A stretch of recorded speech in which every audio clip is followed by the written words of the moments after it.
Salut à tous, on se retrouve pour l'épisode 2591 du Zap Image. On commence aujourd'hui en ce dimanche 1er octobre avec des anniversaires comme d'habitude. On peut voir celui d'Anthony Lopez, le gardien lyonnais, donc il fête aujourd'hui ses 33 ans. Par exemple, il y a l'ancien joueur de Manchester United, Mason Greenwood. Le joueur de Retafe fête aujourd'hui ses 22 ans. On continue, on va parler de tout ce qui s'est passé hier dans les gros championnats en Europe. On commence tout d'abord en Ligue 1, Monaco contre Marseille.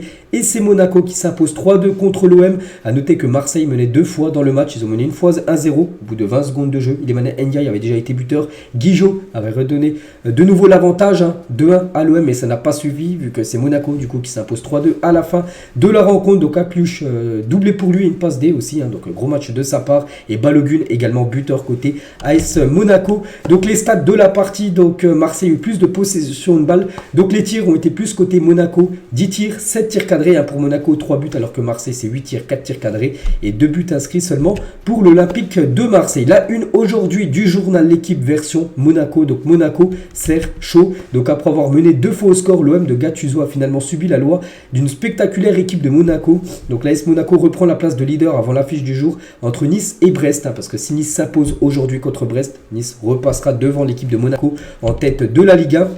Mais pour l'instant, quand je fais la vidéo, Monaco, c'est bien actuellement eux, les leaders de ce championnat de Ligue 1. En attendant le match de cet après-midi, on va parler de ce joueur, les gars, que j'avais déjà entendu parler quelques fois. C'est qu'hier, il a fait un récital. Donc, il s'appelle Akliouche. Donc, 21 ans, fait un sacré match contre l'OM pour sa première titularisation de la saison. Donc, 2 buts et une passe D. En gros, il est décisif sur les 3 buts. Doublé une passe D pour le but de Balogun. Donc encore un jeune talent à suivre du côté de Monaco. Et on peut voir qu'il a obtenu la note quand même de 9 sur 10 aujourd'hui dans le journal L'équipe. À 9 sur 10, c'est quasiment le match parfait. Donc sa finesse technique a sauté aux yeux de tout le monde lors d'une première demi-heure où il a quasiment tout réussi. Il a marqué puis offert une passe décisive pour Balogun. Il a finalement inscrit son deuxième but en seconde période.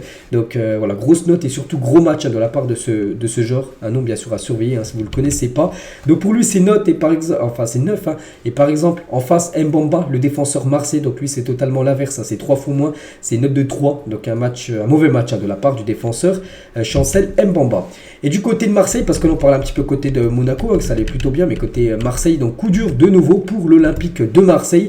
Et l'OM vient d'enchaîner comme un 5e match consécutif, sans victoire, toute compétition confondue. Donc défaite contre Monaco 3-2, défaite contre le Paris Saint-Germain 4-0.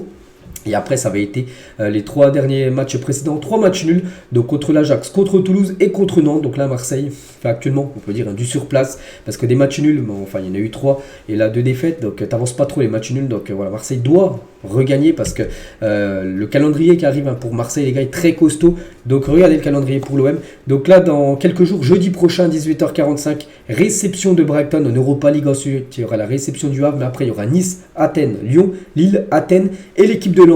Donc au programme, on peut voir à chaque fois ça à domicile ou à l'extérieur.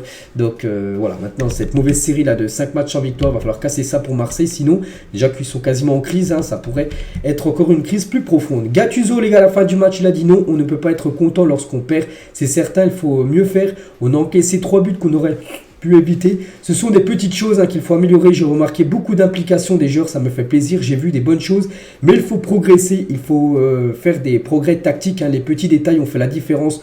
On a eu peu de temps pour travailler. C'est vrai qu'il est arrivé seulement mercredi. Puis le match était samedi, donc hier. Donc il a travaillé seulement 2 jours. Il a fait 2 ou 3 entraînements avec Marseille, puis directement match. C'est pour ça que l'équipe n'était pas encore prête, par rapport à la façon dont il voudrait qu'elle joue.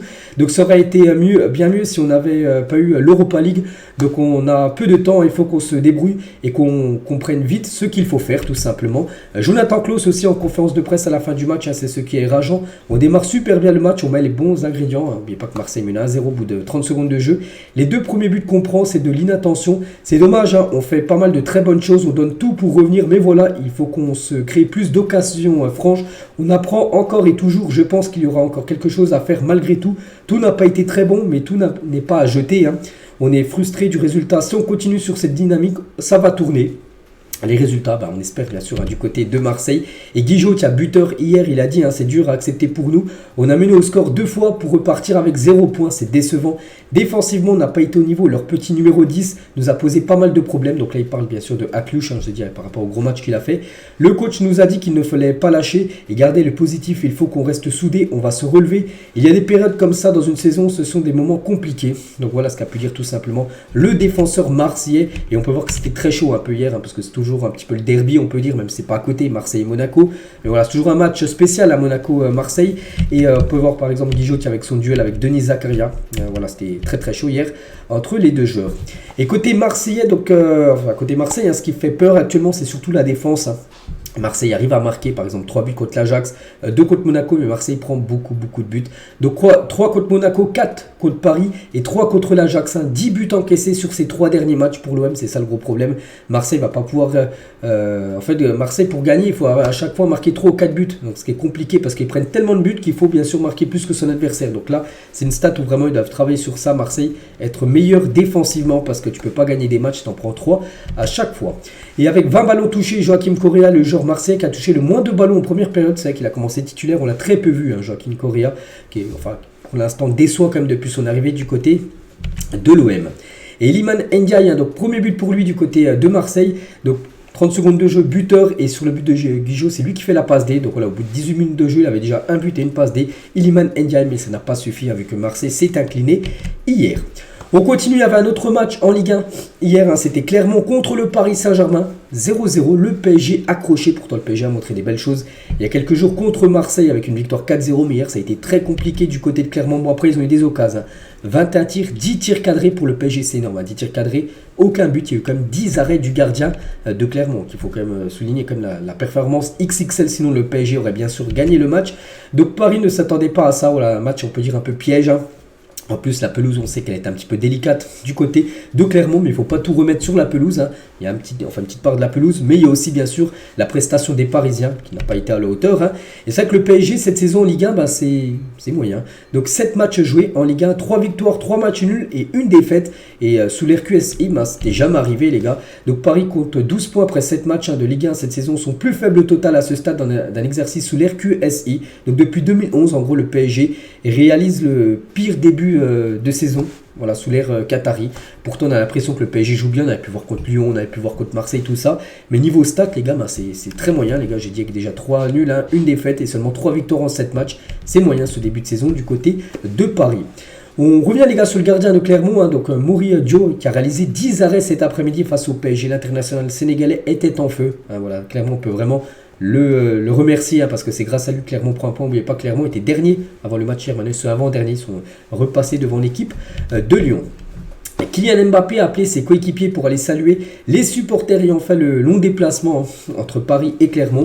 Donc voilà, même si c'était un nul, c'était pas une victoire. Donc la plupart, je crois tous les joueurs du PSG sont partis féliciter, remercier tout simplement les supporters parisiens qui avaient rempli le parcage visiteur bien sûr de ce stade à Gabriel Montpied. Et toujours avec les Parisiens, donc Mbappé, que ce soit Hakimi, Kurzawa, Ousmane Dembélé ou même Lucas Hernandez, dès que vous avez fini le match, donc ils sont vite rentrés du côté de Paris pour aller assister au combat MMA de Cédric Doumbé. Bon, regardez la réaction de Kylian Mbappé après le KO de Cédric Doumbé en moins de 10 secondes. Je ne sais pas si vous avez regardé le combat. Bon, ça n'a pas duré longtemps. Il ne fallait pas le louper le début parce qu'en l'espace de, je ne sais pas combien, c'est moins de 10 secondes. Je crois que ça devait être 7 secondes. KO de la part du combattant MMA. Donc, ils étaient venus à le voir pour lui. Donc, voilà, on peut voir la réaction tout simplement de Kylian Mbappé qui était totalement, on peut dire, sous le choc après ce combat. On peut voir par exemple Achraf Hakimi, Dembélé tout à droite ou même Kurzawa. Il y avait aussi Lucas Hernandez qui était également présent lors de ce combat. On revient nous au football.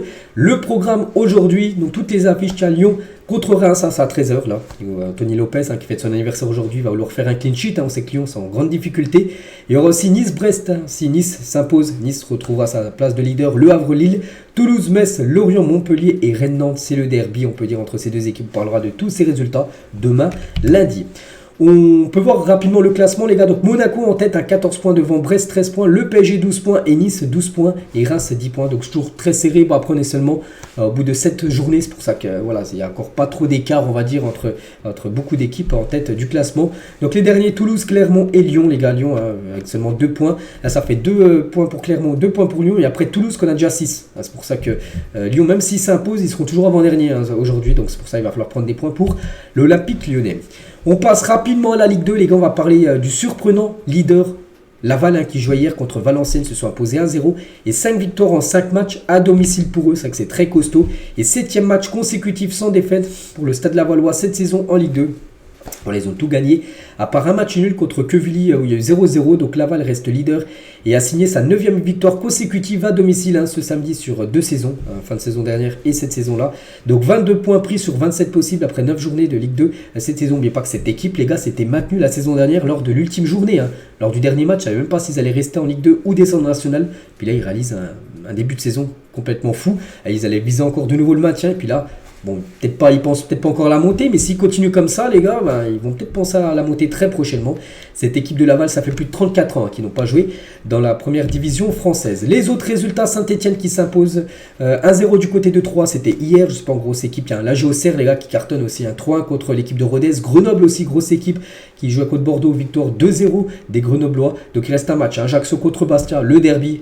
Du côté de la Corse, ça sera demain à 20h45 concernant l'équipe de Bordeaux qui s'est inclinée 2-0 à Grenoble. Donc ça sent très mauvais pour le coach de Bordeaux. Donc 3 victoires, 2 nuls et 3 défaites. Ça sent le licenciement pour lui. Déjà, il était sur la sellette avant le match hier et vu qu'ils ont perdu, ça sent pas bon pour... je crois que c'est Guillaume qui s'appelle. Donc il risque de se faire licencier là très prochainement. Et du coup, classement, ça donne quoi? Donc Laval, 22 points. Grenoble, 19 points. Et après, l'AGOCR, 18 points. Donc voilà ce classement actuel du championnat de Ligue 2. On quitte la France, direction la première ligue. On commence avec Manchester City, le leader, qui était carton plein en ce début de saison. Ils avaient fait 6 matchs, 6 victoires. Et bah, coup d'arrêt pour Manchester City qui s'incline du côté de Wolverhampton. Donc Alvarez, buteur côté City, un but magnifique inscrit sur coup franc.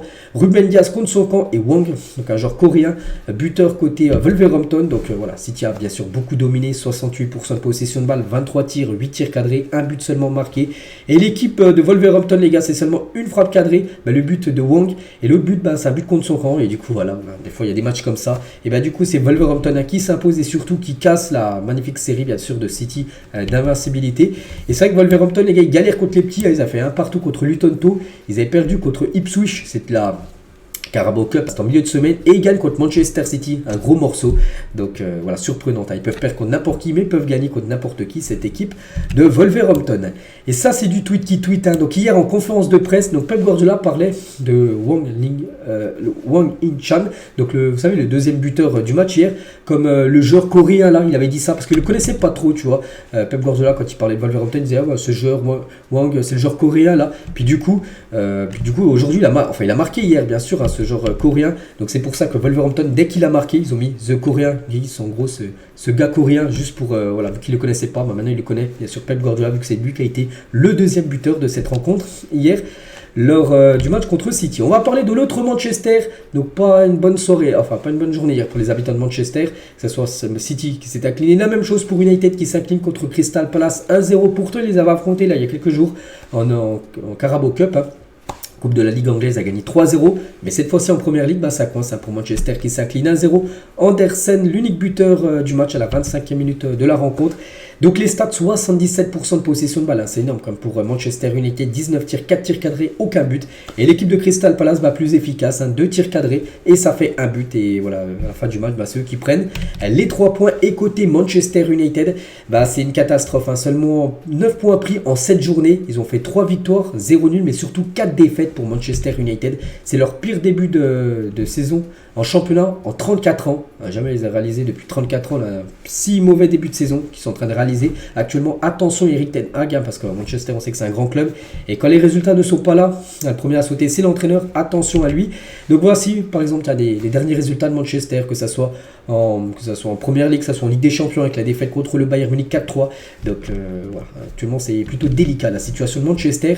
Et toujours sur ce match, on va parler de Amrabat qui fait sa première titularisation en première ligue. Il avait déjà joué Il y a quelques jours, contre Crystal Palace, défenseur droit, c'était en Carabao Cup, bon, c'était bien passé avec une victoire 3-0. Donc hier, de nouveau, il a commencé titulaire, mais cette fois-ci, défenseur gauche. Il a commencé à droite, le dernier coup, défenseur droit. La défenseur gauche, bon, cette fois-ci, il a perdu, moi. Je sais pas pourquoi il joue défenseur, droit ou gauche. Pour moi, c'est un milieu de terrain, un Brabat, donc voilà. Bon, c'était une première manquée, vu que son équipe s'est inclinée. On continue, on va parler de Arsenal qui joue contre Bournemouth. Grosse victoire des Gunners, 4-0. Donc Saka, Odegaard, Havertz et Ben White, les 4 buteurs. Un côté Arsenal qui déroule avant de se déplacer du côté de Lens. Ça sera après-demain, mardi. Il y a Lens, Arsenal en Ligue des Champions. Donc Arsenal, plus de 15 tirs, ça fait 8 tirs cadrés, ça fait 4 buts. Donc voilà, rien à dire, bien sûr, les Gunners ont été bien meilleurs et Arsenal tout en contrôle, bien sûr, lors de cette rencontre. Donc ça fait les affaires, bien sûr, vu que City s'est incliné, donc c'est parfait, bien sûr, pour Arsenal. Et Kai Havertz, un buteur.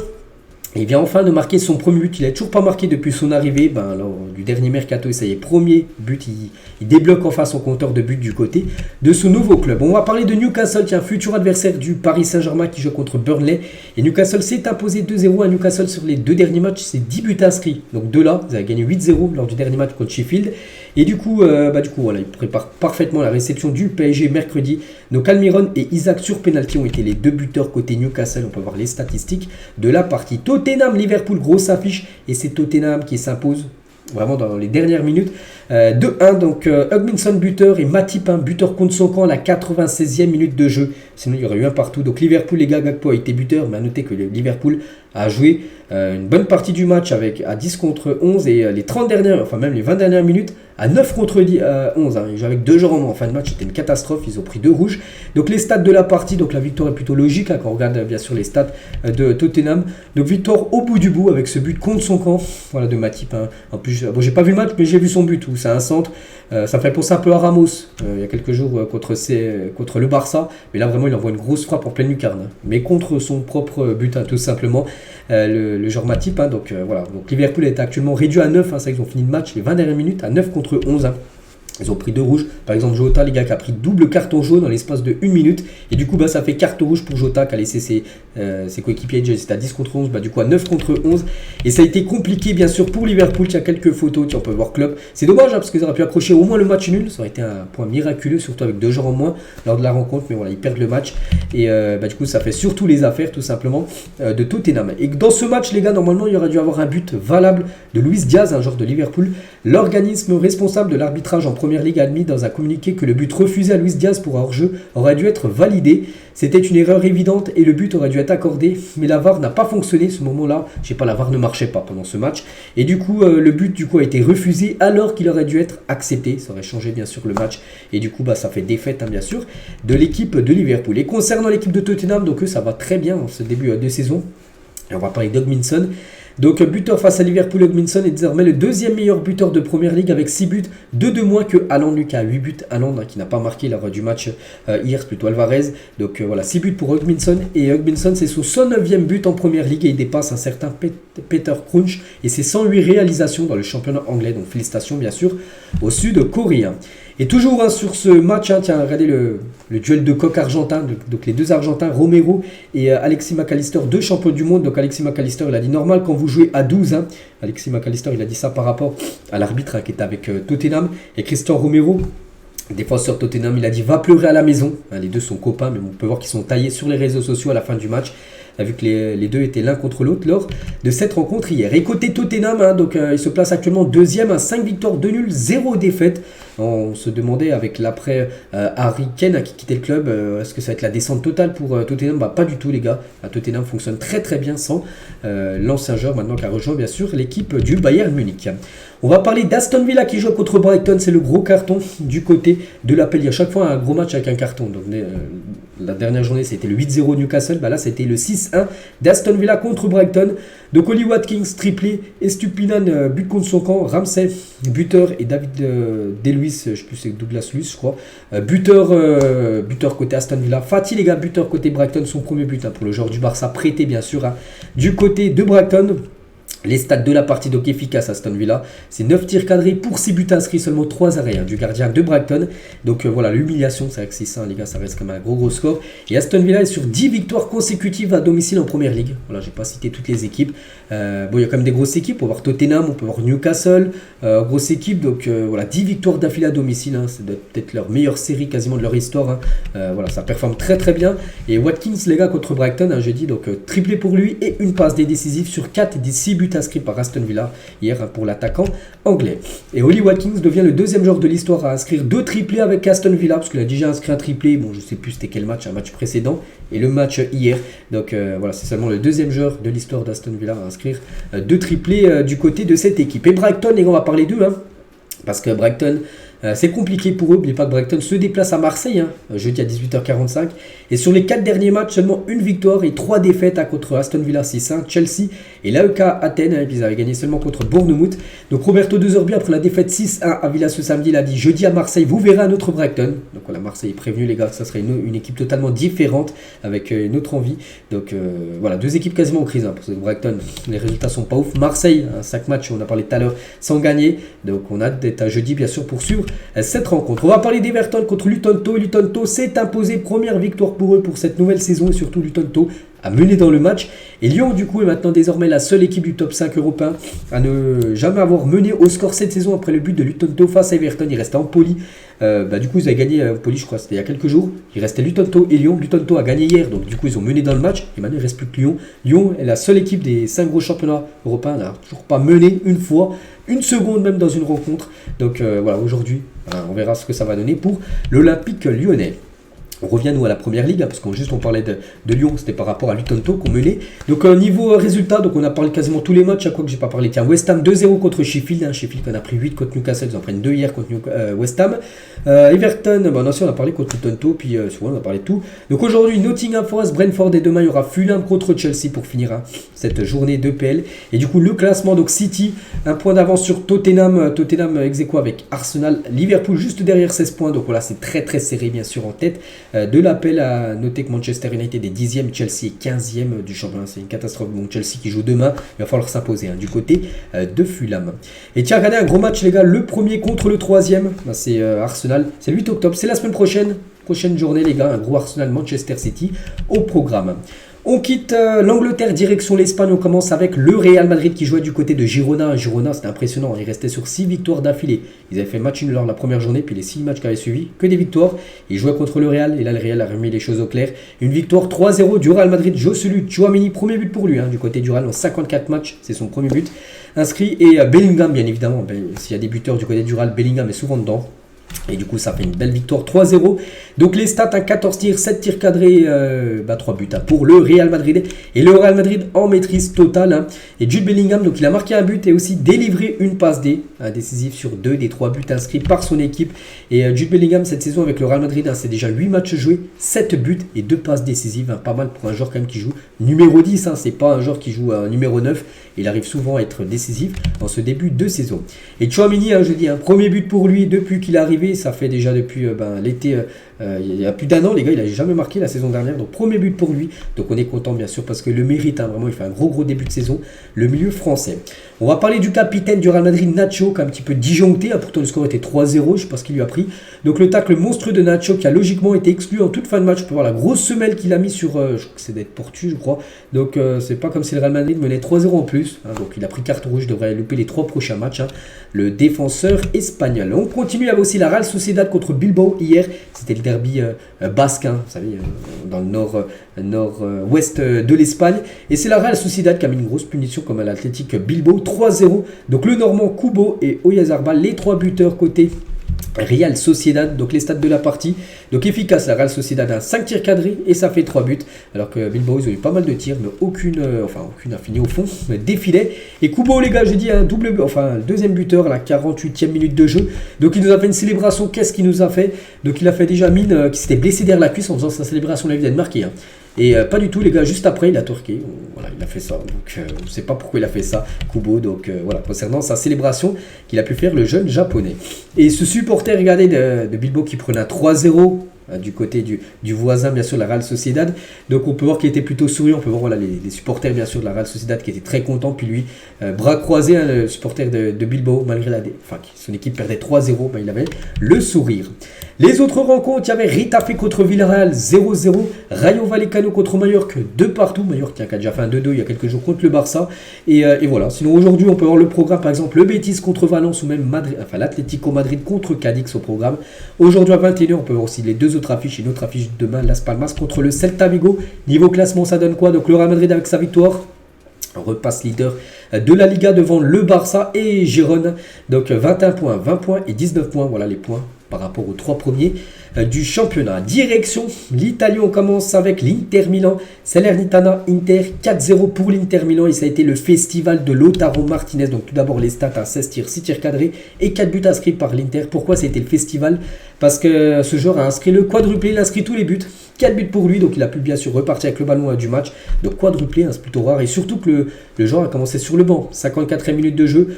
L'entraîneur de l'Inter a dit oui, il faut qu'on gagne. Hein, voilà, c'est Salernitana en face. Donc du coup, le Lautaro chauffe, tu rentres.